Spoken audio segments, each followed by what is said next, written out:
Hey there, everybody. It's Ed Lemberger again, and this is Metaphysical Musing, where I'm going to talk about Andrew Yang and his freedom dividend and why I believe it's a spiritual proposition here. It's a spiritual idea.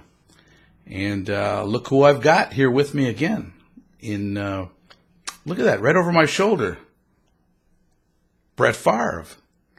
Brett, you're following me here. What's going on?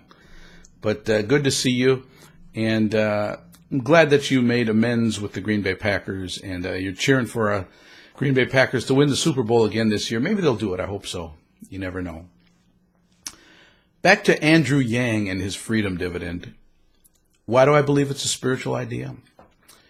Because in spirit, we receive before we give. I know there's giving is better than receiving, but you can't give until you receive something. Okay? And what do we always receive? When the seed-soil combination comes together in nature and the breath of life comes through it, the breath of life is source energy.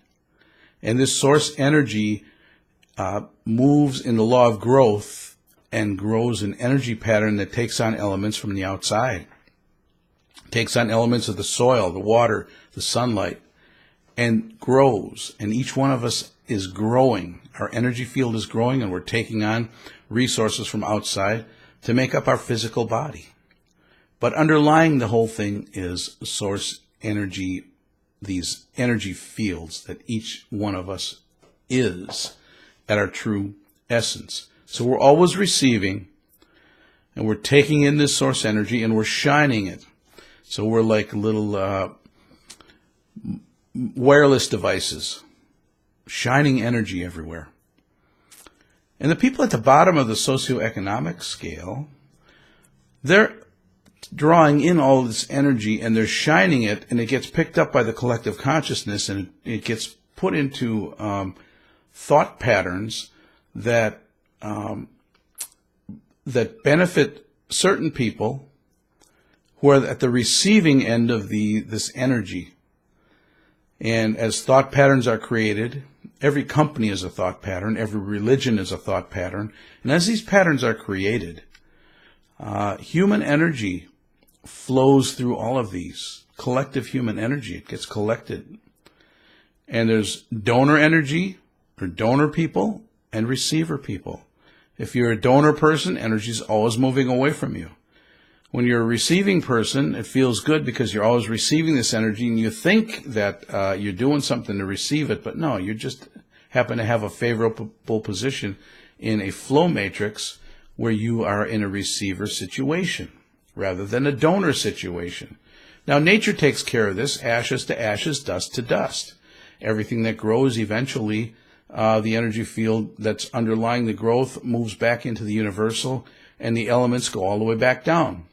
Dust to dust, and then it goes back up again as things grow. New ideas come in, new seeds are planted in the soil, and growth happens. And then when the energy field has completed its life form, the elements go back into the elements of the soil. Now with money, what we've done is we've created all these rules around money where money can flow away from people, but it never goes back down to the bottom. And then we've got all this billionaire class of people who are on the receiving end, and they think they're entitled to it, but no, you see, they couldn't have all of this unless they were in the receiver class.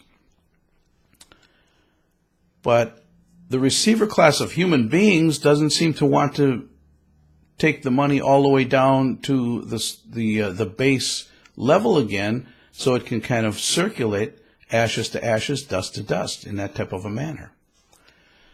That's why this freedom dividend, $1,000 per month per person that's in the United States, when you turn 18, get $1,000 a month until you expire. We constantly keep money in circulation as a spiritual idea, receive and give. And the people at the top, they don't have to worry about this, that people aren't doing anything for money. You're not doing anything to get source energy coming into you. You're not doing anything. You're not micromanaging your heart beating and your lungs breathing. You're not doing any of that stuff. All this stuff is a gift to you, okay? Source energy is a gift. So I always thought, and I came upon this conclusion way back 30-some years ago, back in the 1980s, when I thought, wow, the people on the bottom of the socioeconomic scale, they're getting their energy taken away from them, and they're not getting anything in return for it. Kind of like the same thing that Andrew Yang is talking about now. You know, like all the data that we've been putting on the internet, they're selling this data, and we're not getting a royalty or a commission on it, and they're selling our data. So this whole thing, it's kind of gotten into a crazy state where people don't understand the flow lines here and the distribution of human energy. Now, this human energy at the bottom moving to the top, it's just like our infrastructure. See, none of these companies like Amazon.com or Facebook or any of these companies, Microsoft, nobody could make any money unless there's an infrastructure built so that they're taking advantage of this infrastructure that all of us have built. So without any roads, guess what? Amazon.com doesn't make any money. Without any roads, Microsoft doesn't make any money. How are they going to get their computers into everybody's hands? Facebook doesn't make any money. People need computers to get onto Facebook to make money. You know, all these companies, they need infrastructure to make any money. And did you get your check from Amazon.com for driving on the roads that you helped build? Well, no, that's why this freedom dividend must happen, because it's in line with spirituality. And because we're out of touch, we're out of balance with spirituality, that's where we get a lot of this crime starts to happen and everything, because we're putting people in desperate situations. People that are on the bottom of the socioeconomic scale, they're put in desperate situations all the time. And I like when Whoopi Goldberg, one time, she talked about this on a View. She said, you know, Andrew Yang, he's got something here with, you get a single mom who's got to get a job, and maybe she can only get a minimum wage type job if she's on the bottom of the socioeconomic scale. What type of fear is she going to be transmitting right here? You know, she's going to be transmitting fear, and to her children, she's going to be transmitting fear vibrations.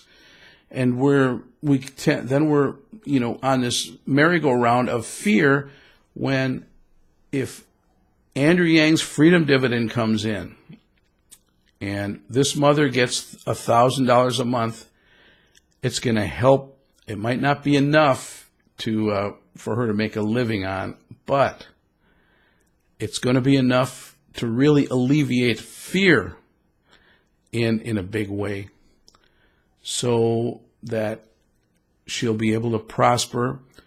Less fear will be transmitted from her into the children that she's raising. And we're going to start leveling off here all this fear-based society that we're on. And we're going to kind of move a lot of that out. There's going to be a safety net. Because one of the things, if we can really alleviate fear as a country, the whole world is going to change. Because as the United States goes, so the rest of the world goes. So that's why I think Andrew Yang's idea is a spiritual idea. And, of course, we know that Andrew Yang didn't come up with this, but he is being called right now to put this idea into everybody's consciousness, this universal basic income. And we can make a world that works way better for everybody, because we've got a lot of productivity in this world, but we don't really know why we're producing all this stuff, why we're trying to go so fast with it. I like his slogan too, humanity first. So anyway, I'm ranting and raving here, but I like Andrew Yang. Yes to Andrew Yang. Yes to the freedom dividend. Yes to the United States of America. And again, it's Ed Lemberger with Metaphysical Musing. And of course, the disclaimer is, Do I really know what I'm talking about? Who knows? You've got to make up your own mind. It's your mind. Make sure it's you that's using it. Thanks, everybody. See you again.